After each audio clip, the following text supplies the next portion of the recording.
जैसे सूरज के आगे बदरा ऐसे कर्म छयारे, प्रेम की पवन करे चत मंजन फिर झलके तेज नयारे।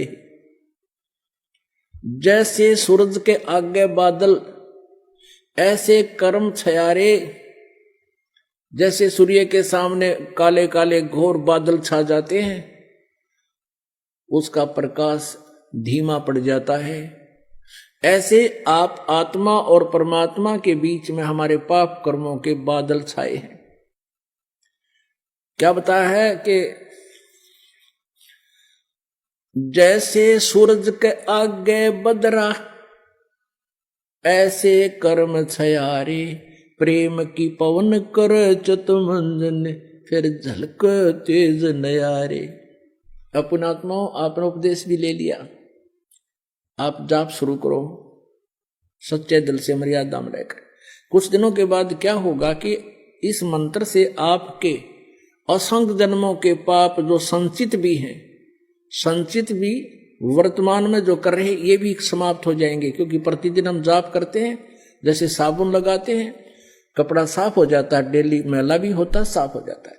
और पहले के कपड़े मैले रखे हुए भी साफ कर लेंगे, साबुन मिल गया, तेल मिल गया, सारी व्यवस्था मिल गई हमारी।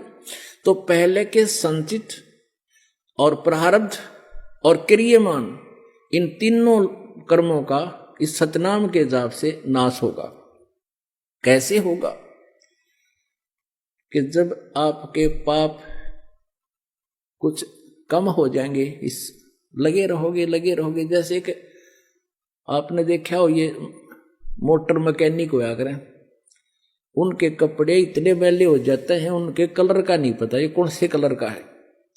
और फिर उसको कोई साफ करने लगे तो 2, 4, 10 बार साबुन लाने से तो उसका थोड़ा थोड़ा सा मैल और वो कपड़ा दिखने लगेगा, ये कपड़ा भी है कि मैं औरत अड़ंगा है।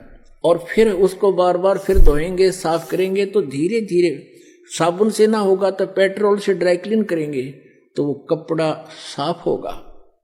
तो ऐसे ही पुण्यात्माओं, हमने कहते हैं योगन योगन की वासना हुई इकट्ठी आने, निर्मल कैसे होवेगा तेरे सतगुरु लगे ना काने। युगन युगन की वासना, युगों युगों के इतने पाप कर्म हो गए इकट्ठे आन, और निर्मल कैसे होगा कोई सतगुरु तत्वदर्शी संत परम संत तुझे मिला नहीं, वो सतगुरु लगे नहीं कान, यानी उनके वचन सुनने को नहीं मिले। और जब आपके हृदय में फिर कुछ दिनों के बाद क्या होगा, आपके हृदय में एक ऐसी पवित्र प्रेम उत्पन्न होगा भगवान के प्रति। पहली बार तो आप सत्संग सुनते हो, 2-4 बार तो ये ज्ञान सुनने को भी अच्छा नहीं लगता। धीरे धीरे आपको इतना आनंद आओगा फिर, क्योंकि जैसे मलेरिया के बुखार में, जवर में इंसान को, व्यक्ति को खाना भी कड़वा लगे, सेब संतरे भी कड़वे लगते हैं, टेबलेट खाने से, यानी कड़वी टेबलेट ही खानी पड़ती है। कहाँ तो वो रोटी भी खाना नहीं चाहता, वो भी कड़वी लग रही है, उस कड़वी को मीठा बनाने के लिए कड़वी टेबलेट ही खानी पड़ती है, कुनीन खानी पड़ती है, न चाहते हुए भी खानी पड़ती है। तो ऐसे इस ज्ञान को और फिर मंत्र के मिल जाने पर सुमरण उसके ऊपर विशेष कसक से जाप करने को आपने न चाहते हुए कुनीन की तरह खाना ही पड़ेगा, करना ही पड़ेगा। तो प्रारंभ में आपको मजबूरी सी होगी कि ये तो बता दिए इतने मंत्र गुरु जी ने, ये कैसे होंगे। अरे सुबह से लेकर शाम तक मजदूर कस्सी बजावे, किसान हल जोता है, सारा दिन फद्दर फद्दर पता नहीं कहाँ तक पहुंच जाते हैं। क्या भगवान का बैठ कर चलते फिरते मंत्र नहीं कर सकते हम? कुछ दिनों के बाद फिर इस मंत्र के बिना आपका दिल भी नहीं लगेगा।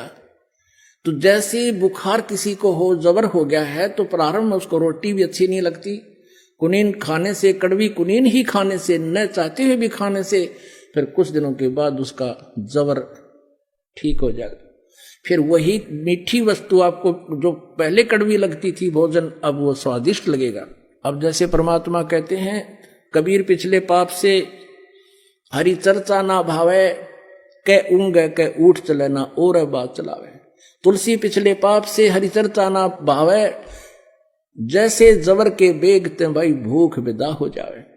तो ऐसे आत्मा के ऊपर पाप कर्मों का जबर हो गया, और इस जबर का नाश करने के लिए ये कड़वी टेबलेट, ये सत्संग वचन जो आज तक आपने सुने नहीं, एक बार तो विद के आदमी इस ज्ञान को सुनकर, एक बार तो ऐसा है जैसे जीव के ऊपर कुनीन रख दी, ये बताते हैं ब्रह्मा विष्णु महेश से ऊपर कोई और शक्ति है, लेकिन इस कुनीन को आपने खाना चाहिए, इस तत्व ज्ञान को सुनते रहना चाहिए। फिर क्या होगा, कुछ दिनों के बाद ये मंत्र आपको दिया जाता है, तो कुछ दिन तो भक्त आते हैं, शिकायत प्रार्थना करते हैं कि सतनाम चलता नहीं, ज्यादा नहीं होता।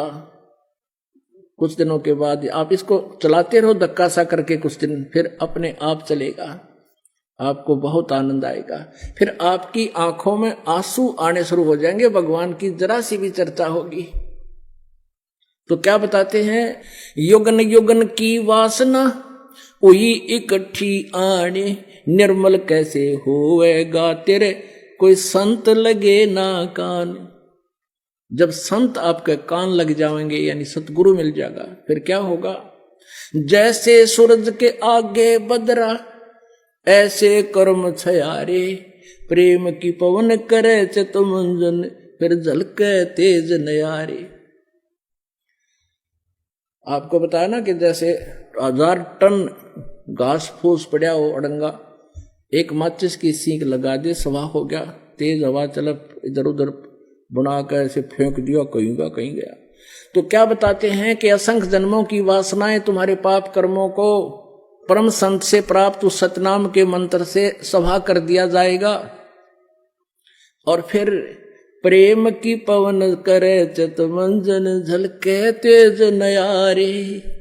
फिर आंखों में भगवान के प्रति वो प्रेम जागेगा, आंखों से आंसू चलेगी, वह प्रेम की पवन चलेगी, इन बादलों को जो बीच में बादल अड़े हुए हैं कर्मों के, उनको फेंक देगी, तितर बितर कर देगी, और फिर आपकी आत्मा निर्मल होगी, सतलोक प्राप्ति होगी। बोलो सतगुरुदेव की जय हो।